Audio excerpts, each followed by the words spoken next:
안녕하세요. 조선과 세계를 연결하는 주간 조선타임즈입니다. 2주의 조선타임즈. 러시아 파견 북건설 노동자, 동료들 월급 일부 횡령에 발카. 수해 복구 지원 청년이 30만 명. 어떻게든 안 가려고 난리. 금광 주변으로 몰려드는 북주민들. 사금 채취도 활발. 유엔 사무총장 북인권침해 가해자 처벌해야. 북 수해 책임 물어 다수의 간부 처형한 듯. 조선 뉴스 첫 번째입니다. 러시아 파견 북건설 노동자, 동료들 월급 일부 횡령에 발카.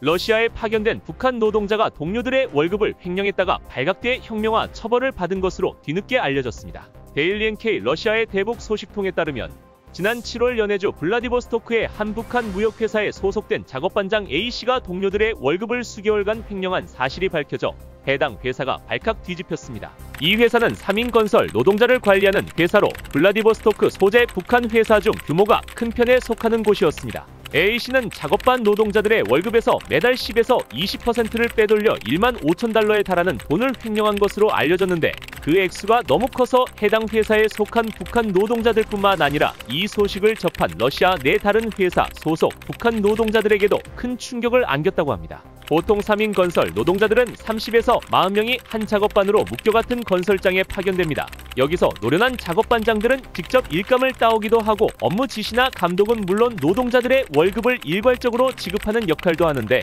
A씨는 이 과정에서 동료들의 월급을 조금씩 빼돌려온 것으로 전해졌습니다. 소식통은 3인 건설 노동자들은 대개 한 달 200에서 300달러를 받으나 작업 시간이나 노동 강도에 따라 액수가 매달 조금씩 달라진다며 그래서 수개월간 노동자들의 월급 일부를 자기 주머니로 챙겨왔음에도 이 사실이 바로 탄로나지 않은 것이라고 말했습니다. 그러나 장시간 작업하는 일이 많은데 월급이 적어 이상함을 느낀 노동자들이 회사에 문제를 제기하고 나서면서 A씨의 횡령 사실이 드러나게 됐습니다. 실제 노동자들이 받은 월급이 회사가 작업반장에게 지급한 돈보다 매달 10에서 20% 적었기 때문입니다. 횡령 사실이 확인된 후 A씨는 곧바로 혁명화 조치된 것으로 알려졌습니다. 소식통에 따르면 A씨는 작업반장 직위를 박탈당하고 말단 노동자로 일하게 됐으며 당분간 무보수 노동을 해야 합니다. 다만 A씨는 러시아에서 건설 노동을 한 지 7년이 넘은 경력자이고 건설일에 다방면으로 능숙한 숙련자여서 1년 정도 처벌을 받은 후 다시 작업반장으로 직위와 직무를 회복하게 될 것이라는 관측이 나옵니다. 한편 이번 사건은 러시아 내 다른 지역에서 일하는 북한 노동자들에게도 알려져 화제가 된 것으로 전해집니다. 월급을 중간에 가로채는 횡령은 주로 무역회사 간부들만 하는 것이라 생각했던 노동자들은 작업반장도 이런 횡령을 할 수 있다는 점에 새삼 놀라며 이를 경계하고 있다고 합니다. 소식통은 노동자들은 하루 종일 일을 해도 받을 수 있는 월급이 얼마 되지도 않는데 작업반장까지 돈을 떼먹는다고 생각하니 정신이 번쩍 나고 누구도 믿을 수가 없다고 말하고 있다고 전했습니다. 두 번째 뉴스입니다. 수해 복구 지원 청년이 30만 명. 어떻게든 안 가려고 난리. 북한 당국이 수해 복구에 지원한 청년이 30만 명에 이른다고 선전하며 내부 결속을 다지고 있지만 사실상 반강제적인 동원일 뿐 자발적으로 나선 경우는 극히 일부인 것으로 전해졌습니다. 데일리 NK 평양 소식통은 30만 명의 청년들이 피해 복구 전투에 탄원했다고 하지만 이 숫자는 실제보다 3배 이상 과장된 것이라며 동원된 청년은 10만 명이 채 되지 않으며 그 중에서도 자발적으로 나선 인원은 10%도 안 될 것이라고 주장했습니다. 30만 명이라는 숫자는 다른 지역에서 평안북도, 양강도 등 수해 지역에 일시적으로 동원된 성인 수까지 모두 합산한 것이지 수해 복구 현장에 고정적으로 파견된 청년만을 계수한 것이 아니라는 게 이 소식통의 얘기입니다. 북한 당국은 지난 7월 29일부터 30일까지 평안북도 신의주시에서 수해 지역 복구 대책을 수립하기 위해 당중앙위원회 제8기 제22차 정치국 비상확대회의를 진행했는데 소식통에 따르면 이 회의 이후 각 지역당 기관과 공장 기업소 등에 동원할 인원수가 할당됐습니다. 피해 복구 사업에 투입하기 위해 당과 사회주의애국 청년동맹, 조선직업총동맹, 조선농업근로자동맹 등 근로단체에서 반강제적으로 인원을 동원한 것이지 자발적인 지원이라고 표현하기는 어렵다는 겁니다. 이런 가운데 현재 수해복구 전투에 투입된 백두산 영웅청년 돌격대의 생활 환경이 너무 열악해 청년 돌격대원들이 작업장을 이탈하는 사례도 잇따르고 있는 것으로 전해졌습니다. 무더위 속에서 제방 보수, 도로 건설, 다리 복구 등의 작업을 하는데도 충분한 휴식 시간이 주어지지 않는 것은 물론이고 물이 부족해 제대로 씻지도 옷을 빨지도 못해 돌격대원들이 피로감과 고통을 호소하고 있습니다. 이들은 임시 천막에서 숙식을 해결하고 있지만 천막 내부 온도가 너무 높아 한낮에는 들어갈 수조차 없을 정도라고 합니다. 또 식사 역시 강냉이밥과 된장국만 제공될 뿐 기타 반찬은 개별적으로 준비해서 먹어야 해 돌격대원들은 고향에 있는 부모님께 돈을 보내달라고 손을 벌릴 수밖에 없는 상황으로 알려졌습니다. 소식통은 피해 복구 현장 환경이 너무 열악하다 보니 작업반마다 1에서 2명의 이탈자가 발생하고 있다며 당에 대한 청년들의 충성심을 자랑하기 위해 청년들의 탄원을 선전하지만 사실 청년들과 부모들은 피해 복구 지역에 어떻게든 안 가려고 난리라고 전했습니다. 세 번째 뉴스입니다. 금광 주변으로 몰려드는 북주민들, 사금 채취도 활발. 최근 북한 주민들이 금광에 몰려가 자비를 하고 돈을 벌거나 사금을 채취하는 일이 크게 증가하고 있는 것으로 전해졌습니다. 소위 돈 되는 일을 하기 위해 주민들이 금광 주변으로 몰려들고 있다는 겁니다. 데일리 NK 소식통에 따르면 최근 평안북도 주민들은 금 채취나 금광 가공 작업을 통해 돈벌이를 하기 위해 운산군이나 박천군으로 향하고 있습니다. 운산군과 박천군은 중앙당, 호위국 등 권력기관이 운영하는 금광들이 위치해 있으며 강과 하천에서 사금이 나는 곳으로 유명한 지역입니다. 코로나19 팬데믹 이후 북한의 금 수출이 축소되면서 북한 내 금 채취 활동이 활발하게 이루어지지 못했고 더욱이 북한 당국의 개인 금 매매 강력 단속으로 주민들의 사금 채취 활동도 위축된 바 있습니다. 지금도 개인의 금 채취와 매매는 모두 불법으로 간주돼 당국의 강력한 통제를 받지만 주민들은 단속기관에 뇌물을 바치면서 돈이 되는 사금 채취에 나서고 있다는 게 소식통의 이야기입니다. 소식통은 단속기관 일꾼들도 돈이 필요하기 때문에 뇌물을 받고 개인의 사금 채취를 용인하는 일이 많아졌다고 말했습니다. 이런 가운데 인근 탄광지구에 거주하는 주민들도 최근 탄광 대신 금광으로 출근하고 있다고 합니다.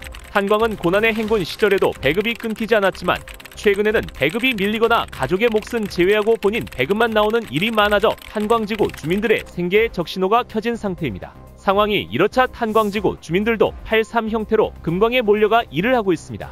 소식통은 탄광기업소들도 8.3거리로 돈을 상납할 노동자가 필요하고 노동자들은 금광에 가서 각자 돈을 벌 수 있으니 여러가지 조건이 맞아 금판이 다시 살아나고 있는 것이라고 했습니다. 한편 개인이 채취한 금을 사거나 파는 금매매업자, 일명 금잡이들의 활동도 다시 기지개를 켜고 있습니다. 북한 당국이 코로나 시기 금매매를 강력하게 단속하면서 금매매업자들이 자취를 감췄다가 최근 금채굴 활동이 활발해지면서 금매매업자들이 움직이기 시작했다는 얘기입니다. 소식통은 금잡이들이 금을 사가기 때문에 금광에 가서 일하다가도 어떻게든 광석을 빼돌려 뒷주머니에 채우려는 사람들이 많다며 여러 가지로 금과 관련된 모든 활동이 다시 활기를 띠는 분위기라고 말했습니다.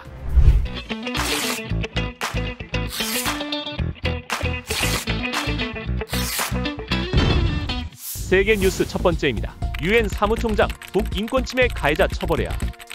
안토니오 구테우스 UN 사무총장이 북한의 인권침해 실태를 지적하면서 가해자를 조사하고 처벌의 정의를 실현해야 한다고 밝혔습니다. UN 인권사무소에 따르면 구테우스 총장은 이달 하순 미국 뉴욕에서 열리는 제79차 UN 총회에 제출한 북한 내 인권 상황에 관한 보고서에서 이같이 밝혔습니다. 그는 먼저 북한의 인권탄압 참상을 지적한 북한인권조사위원회 보고서가 나온 지 10년이 지났지만 북한에서는 아무런 조치가 이루어지지 않고 있다고 지적했습니다.